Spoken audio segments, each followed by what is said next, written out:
Welcome to the RSP NFL Lens. I'm Matt Waldman with the Rookie Scouting Portfolio. Did DeAndre Swift have a breakout game against the Jacksonville Jaguars? Well, the box score says yes. 123 yards from scrimmage, 2 touchdowns. His 54-yard run certainly looks appealing.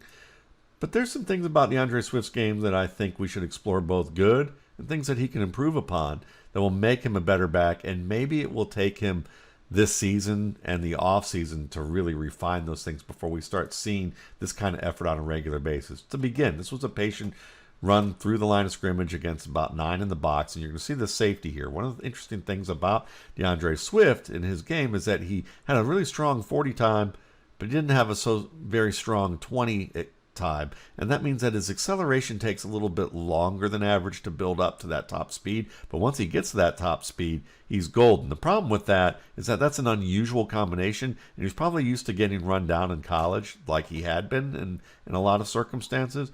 So you're going to see here that he starts to fixate on the safety, even though as the angle gets to about right here, he's really gaining on the safety to the point that I think if he veers towards the sideline a little bit more and he stops fixating on the safety, he may have been even with the man within the next 5 to 6 steps. Instead, he slows down and then tries to cut inside. And as a result, I think he leaves some yards on the field here. I mean, again, this is a big gain. It's a terrific play, but this is the type of thing that separates the good from the great. And I think with his, skills, he has to understand his speed and understand that he has the build-up speed, but he should be confident in that build-up speed. Another kind of positive, negative, all-in-one wrapped up in his game is his footwork right now. He's watching a lot of Adrian Peterson in practice, who's a terrific back, Hall of Fame player, who kind of lives and dies by jump cuts and jump stops. And you're going to see here a little bit of a jump stop there, and then a little bit of a hop into a pressure cut, and this is a nice play.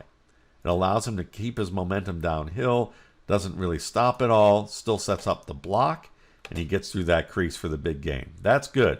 But there's some plays here where you would have preferred to see him alter his stride length a little more. We're going to watch those in a moment. This one's a good example. He only gains a yard on it. You're going to see him make a little hop and then open the toe right here, point the toe, and open his hips. But because he hopped into this, he really doesn't get as dynamic of a movement to really turn his hips and get outside number 23.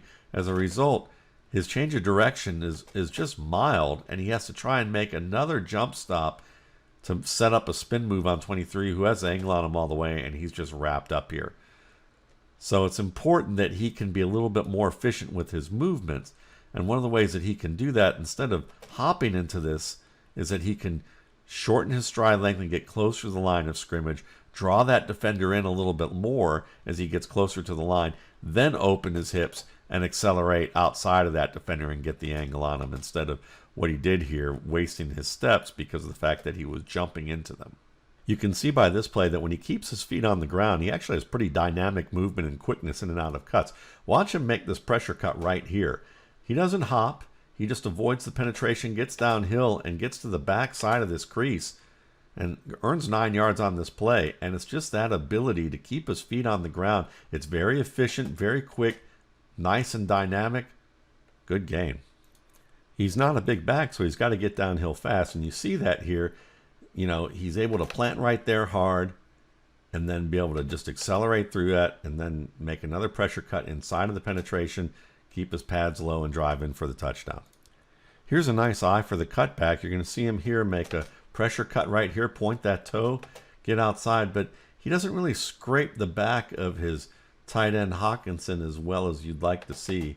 He gets a little too far outside, and that allows the defender coming down the line to wrap him up. Now, it's a 5-yard gain, and that's a nice play, but still, when you watch this, he could do a better job of when he makes this cut. He can scrape this a little bit tighter and maybe even avoid the defender and wind up having a one-on-one with this safety for a much bigger gain. And this is a good example. And later in the game, in the fourth quarter, he gets tighter to the line, couple smaller steps, sets up that opening of the hips, and really turns those hips and accelerates past the backside defender, earns 19 on the play. This is a player who you can see gain a little more confidence, getting a little better feel, but just those couple little stutters helped him set up that opening, and he gets outside and That's what you want to see. So I think over time you're going to see DeAndre Swift gradually get better in terms of the efficiency of his footwork, understanding where the cutbacks should be, how to be able to stay tighter to his defenders and tighter to his line. And when he does that, you're going to see a back who's going to challenge for that lead role, on a permanent basis, maybe even become the feature back in Detroit. Thanks again for watching. For more RSP Boiler Room videos and NFL Lens videos, you can check out my YouTube channel, Matt Waldman's RSP Film Room, and my site, mattwaldmanrsp.com.